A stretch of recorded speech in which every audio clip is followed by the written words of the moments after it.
meie valik osutus just täheterale selles osas, terale üldiselt selles osas, et on väiksemad klassid. Meie jaoks oli väga oluline koolivorm. Meie jaoks oli see hea kogemus lasteaiast ja meie jaoks oli oluline see, kuidas meil enda tuttavate ja sõprade lapsed muutusid siia kooli tulles. Kui varasemalt oli hästi ärevad või sellised tagasihoidlikud vastupidised või missugused iganes, siis siin oli võimalik neil kuidagi ennast väljendada, kuidagi välja elada. Ja see oli see, mis pani meid kohe Kätliniga mõtlema, et igal juhul me seda teed lähme. Tähe sai valitud meil ka sellepärast, et me teadsime, et siin on number 1 personal hästi selline stabiilne, sest meie laps on Artur selline pigem ärev. Talle meeldivad traditsioonid ja see oli kindlasti üks olulisi aspekte. Teiseks sobis see, et päev ei olnud liiga lühike ega liiga pikk.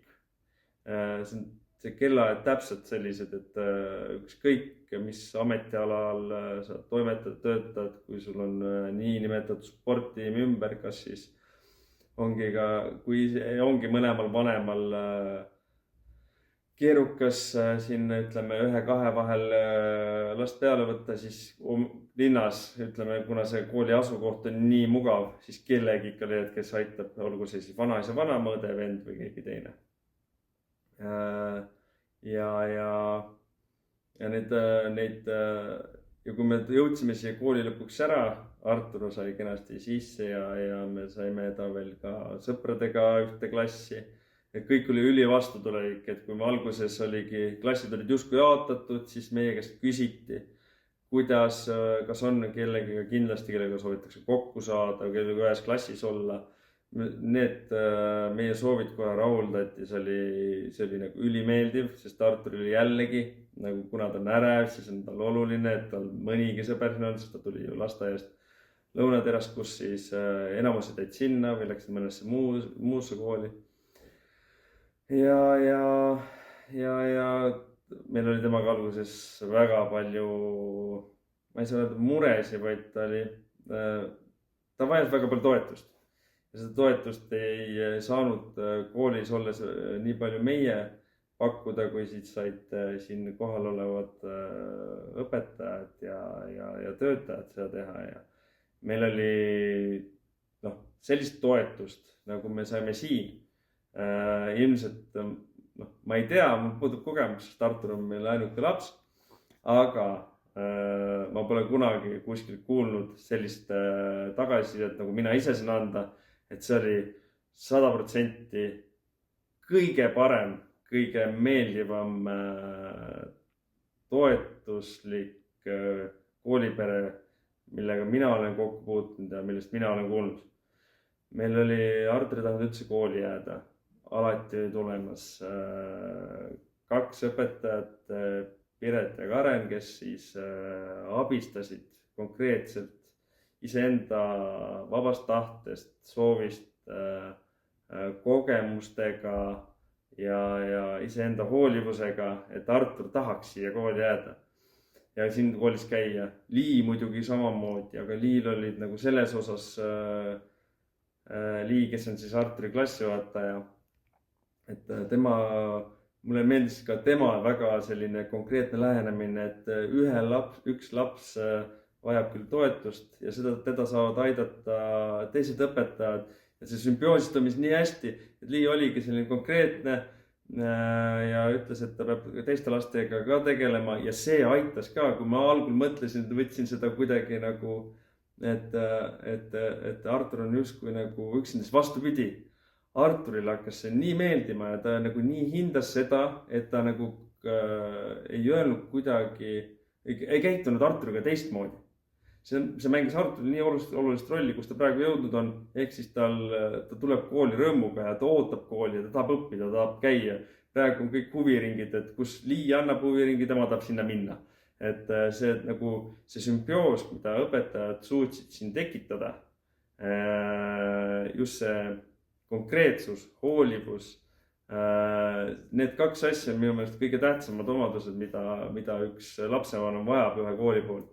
Ja see toetus, kuidas saadi nagu minust ja Kätlinist lapsevanemana aru, mitte kedagi mitte kuidagi maha ei tehtud, kellegi kohta ei öeldud, et kuidagi valesti kasvatud. Vastupidi, me leidsime ainult lahendusi. Ja et mitte see jutt liiga pikaks läheks, siis praegu räägin, kus kohas me praegu oleme. Praegu on see kool meie jaoks, ta on nagu teine pere. Et kui sa tuled siia, sa tahad siin olla. Ja number 1, mis on kõige olulisem, mis on kodu puhul kõige tähtsam. Sa kunagi ei lähe siit koolist ära, isegi kui tuled lihtsalt hetkeks Arturit siia tooma, sa ei lähe kunagi ära niimoodi, et sa pole korrakski naeratanud, olgu see riidojus või näed mõnda õpetajat, selle kunagi ilma naeruta minema. See toetus, mis sa seda tunned isegi, kui sa siin kohapeal oled minimaalsed hetked, see toetus on kogu aeg olemas. Ma kunagi ma isegi Arturi viin vanaisa vanama juurde, mõtlen, et kuidas ta hakkama saab, aga siia ma toon ta niimoodi, et ma isegi ei mõtle selle peale. See on täiesti nii loomulik praegusel hetkel, et ma toon ta siia, ma tean, et ta on hoitud, ma tean, et tal on ümberringi õpetajad, samamoodi ka õpilased, kes teda toetavad ja aitavad, kes teda mõistavad, ka siis, kui ta on pisut rohkem ärev kui võib-olla mõni teine õpilane. Ja mina ütlen küll, et jah, mina olen saanud ja meie Kätliniga oleme saanud ühe pere juurde ja me tahame, et Artur siin oleks ja siia jääks ja siit läheks edasi Pro-terasse ja meie lihtsalt kogemus selle kooli võtmes on lihtsalt selline meeli ülendav või võib-olla selline sõna, millel pole mingi konkreetset tähendust, aga kõik saavad aru, mida ma mõtlen. Ja kui midagi veel välja tuua, siis jah, Artur ise tuleb koju igapäevaselt ja ise tahab õppida, ise tahab teha asjad ära, ta on püüdlik, ta teab, kuna ta õpetajad on tema toetajaskond, siis ta ei taha kunagi neid nii-öelda alt vedada heas mõttes. Kui see oleks vastupidiselt, mina mäletan oma kooliajast lihtsalt, et kui mingi õpetaja ei meeldinud või oli mingi aineõpetaja, kes ei meeldinud, siis ma tegin selle töö lihtsalt nii kuidagi ära. Aga Arturil pole ühtegi sellist kodutööd, mida ta ei tahaks teha. Ta teeb seda isegi siis, kui ma näen, et silmad hakkavad õrnalt märjaks minema, et ta peab selle nimel natuke rohkem pingutama, kui ta võib-olla lootis, siis ta teeb selle ära ja ta kunagi jätta pooleli. See näitab seda, kuidas ta austab seda kooli, kuidas ta austab neid õpetajaid ja kui väga talle meeldib siin käia.